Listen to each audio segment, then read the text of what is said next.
শুভ সন্ধ্যা বন্ধুরা, সোহেলির চ্যানেলে সবাইকে স্বাগত। আজ আমি বানাবো কড়াইশুঁটির পরোটা। এখানে অল্পখানি কড়াইশুঁটি নিয়ে নিয়েছি আর মিক্সিতে এটাকে ভালো করে গ্রাইন্ড করে নেব। গ্রাইন্ড করা হয়ে গেছে, এই যে পেস্টটা বানিয়ে রেখেছি দেখো। এখন কড়াইতে অল্প তেল আর বাটার ঢেলে দেব। তেল গরম হয়ে গেলে গোটা জিরে ঢেলে দেব। তারপর ঢেলে দিচ্ছি একটু লঙ্কা কুচি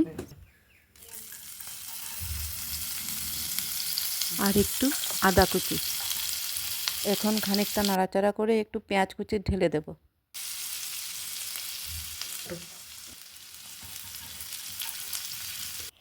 পেঁয়াজ কুচিটা ভাজা হয়ে গেলে যে পেস্টটা বানিয়ে রেখেছি তা এখানটা ঢেলে দেব। ঢেলে দিয়ে একটু কষিয়ে নেব।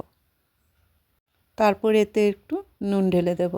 নুন ঢেলে দিয়ে দেখো একটু নাড়িয়ে চাড়িয়ে নেব যাতে ভালো করে জলটা শুকিয়ে যায়। জলটা শুকানো হয়ে গেলে এখন নামিয়ে তাতে অল্প ধনে কুচি একটু ঢেলে দেব। আর অল্পখানি ধনে পাতার সাথে একটু কাঁচা পেঁয়াজ ছিল তাও ঢেলে দিলাম একটু ভালো ফ্লেভার আসার জন্য। আগে থেকে মাখা আটার থেকে আমি লেচি কেটে রেখেছি। লেচির মধ্যে পুরগুলো ভরে দিয়ে আমি এখন পরোটার শেপে বানিয়ে নেব। বানিয়ে এখন তাওয়াতে ছেড়ে দিয়েছি। দিয়ে অল্প এপিট ওপিট একটু শুকনাতে ভেজে নিয়েছি। ভেজে নিয়ে এখন একটু ঘি দিয়ে আর একটু ভেজে নিয়েছি। এই দেখো আমার পরোটা বানানো শেষ হয়ে গেল, রেডি। এখন গরম গরম খেতে দেবো।